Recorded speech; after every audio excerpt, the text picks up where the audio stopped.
Hawks win! Hawks win 4-1 over the Edmonton Oilers. Tonight, this was an impressive win by your Chicago Blackhawks after being off from play for over a week for the All-Star Weekend break. This game was supposed to be scheduled back in December, and it was rescheduled for today against the Oilers in Edmonton. And, well, the Hawks came into Edmonton and beat them 4-1 in an impressive victory. The Hawks line that consists of DeBrincat, Dach, and Hagel worked phenomenally tonight. It was outstanding. We saw great puck movement when they were all out on the ice. They kept pressuring the Oilers. They shut down McDavid pretty well. And, well, the Hawks kept peppering some shots on Mike Smith when it came with the DeBrincat, Dach, Hagel line out there. It was a good puck-moving line. I liked it. I think the Hawks should really consider keeping with that line. It was a good look for the Hawks. They were able to shut down McDavid, contain him to the boards, and keep him very unnoticeable for McDavid standards. They held him to an assist in tonight's game, but really the goal that went in on Fleury and was a power play goal, and that was it. The Oilers were pressing in the second period all together. That was all Oilers, and we all know the Hawks suck in the second period of play. That's no denying that. They do. But the Hawks were able to battle hard and contain the Oilers just to one goal. I get it. The Oilers came into this game on a second of a back-to-back, just losing to the Vegas Golden Knights 4-0 in their own barn.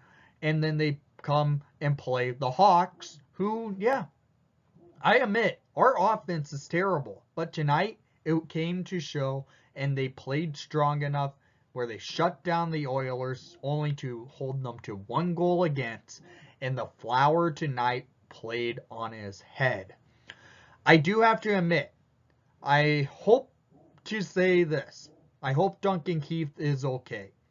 He did take an injury in the first period with a minute remaining in first period of play. He got wrapped around, I believe it was Slavin, and he went right into the boards, and it looked like he was immediately knocked out when he went into the boards. So, hopefully Dunks is okay. I know he's on the Oilers, but you should never wish injury on anyone, especially on someone who's a legend to your own organization in Chicago. Duncan Keith, I hope you get well soon. So, let's get into the stats of the game, shall we? In the first period, it was pretty even play. It was back and forth hockey, and the Hawks were keeping the shots even with the Oilers, 12-13 pretty much in that first period of play. Back and forth hockey, good pressure on each side. Hawks were pressing hard early. Oilers came strong with probably the last 5 minutes of play in the first period. But then we go to the second period. As I mentioned, the Hawks are terrible at second period of play. They gave up a power play, and the Hawks didn't have a shot on net until the last pretty much the last 6 minutes of play in the second period, where the Hawks ended up getting 6 shots to the Oilers 20. 20-6 in the second period in favor for the Oilers. And then in the third period, the Hawks came back out with good press, and they managed to put on 12-8 in the third period, and the Hawks added to their goal scoring. Face-off percentage tonight, I honestly think this is a little bit skewed stat because the Hawks seem to have won more face-offs than they lost, but it went 39% to 61% in favor for the Oilers. That seems really off if you ask me, because I felt like the Hawks won more faceoffs than they lost. But that happens. Then on the power play, Hawks had a good moving power play with the first unit of DeBrincat, Strome, Kane, Steph Jones, and Hagel, and they went 2 for 4 on the power play to the Oilers going 1 for 4. Good game by the Hawks. They played strong defensively, enough to contain the Oilers to 1 power play goal against, and that was their only goal on the game. So let's get into the goals of the game, shall we?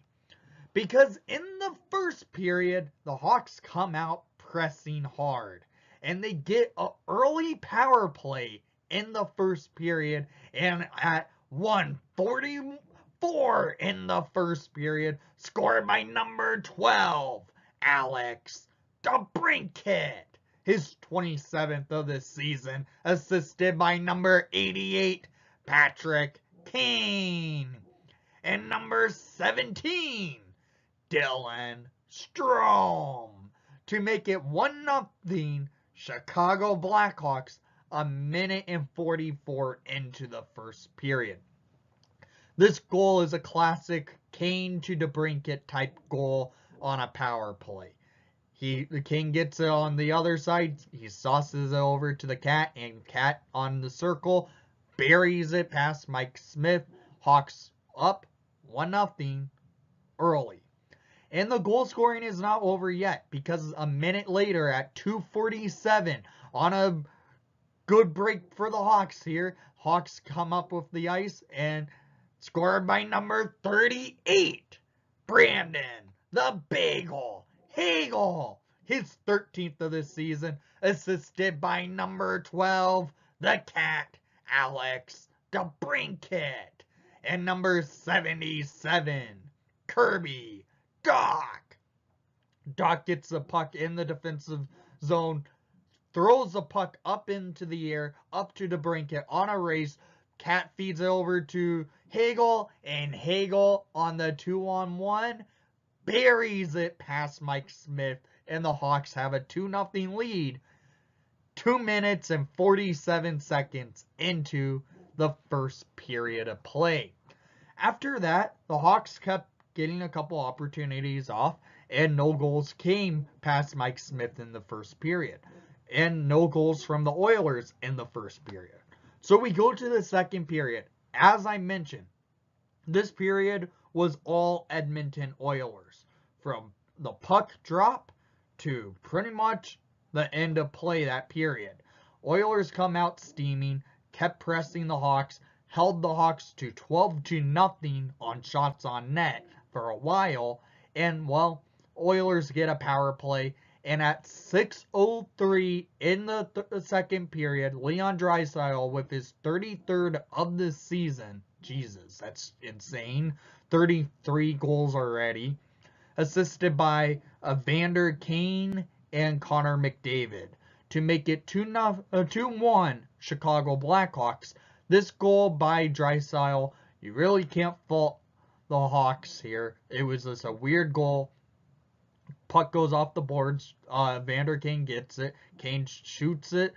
Couldn't get it in net. It comes on to Draisaitl's stick, and Draisaitl roofs it into the pretty much empty net. Fleury was on his back trying to get it out of the crease, but easy goal for Draisaitl. 2-1 Hawks after 2, but the Hawks did get a power play in that period. That's when the Hawks started moving the puck well, gaining some skating legs back in the second period, but they couldn't do anything, get any goals. They had a few chances, but the Oilers kept pressing, and we go to the third period.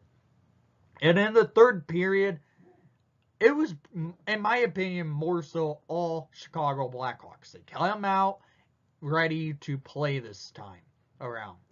And ready to play they do. They get an early power play, and we set it up. as Hagel gets hit by Evander Kane. Hawks get a power play, and here we go. At 1:08 in the third period, scored by number 17, Dylan Strome. His 8th of the season. Assisted by Alex DeBrincat and Steph Jones. Jones gets it from Cat. Cat goes back to Jones. Jones back to Cat. Cat shoots it onto the stick of Strome and on the doorstep where Strome tips it in top shelf. Hawks on. Sorry about that. My dogs were going nuts. But Stromer gets on the board. Hawks keep the pressure going. And they were moving the puck well, played strong defensively, and, well, they get gifted again. And at 9:36 in the third period, scored by number 77, Kirby Dach. His 7th of the season, assisted by number 38, Brandon Hagel. And number 6, Jake McCabe, to make it a 4-1 Chicago Blackhawks lead. The doctor has answered. He gets his 7th on the season on the doorstep and past Mike Smith. This was a good victory by your Chicago Blackhawks. They were moving the puck well, containing strong defensively on McDavid, keeping him to the boards, and the Hawks managed to shut him down. This was a good team effort. I would admit the second period was all Oilers, yes, but the Hawks were able to contain them. Fleury stood strong in the second period enough to keep the Hawks with a 1-goal lead to go into the third period, where the Hawks may get a 3-goal win by it being a 4-1 win for your Chicago Blackhawks. This was a good victory by your Hawks after a week off of hockey, coming off a 3-game losing streak. This was a good win that this team needed. Now they go to St. Louis, ready to play once again on Saturday night. So down in the comments down below, I want to hear what your thoughts were on tonight's game. And thank you for watching the broadcast. Please leave a like and subscribe if you haven't done so already. And most of all, let's go Hawks!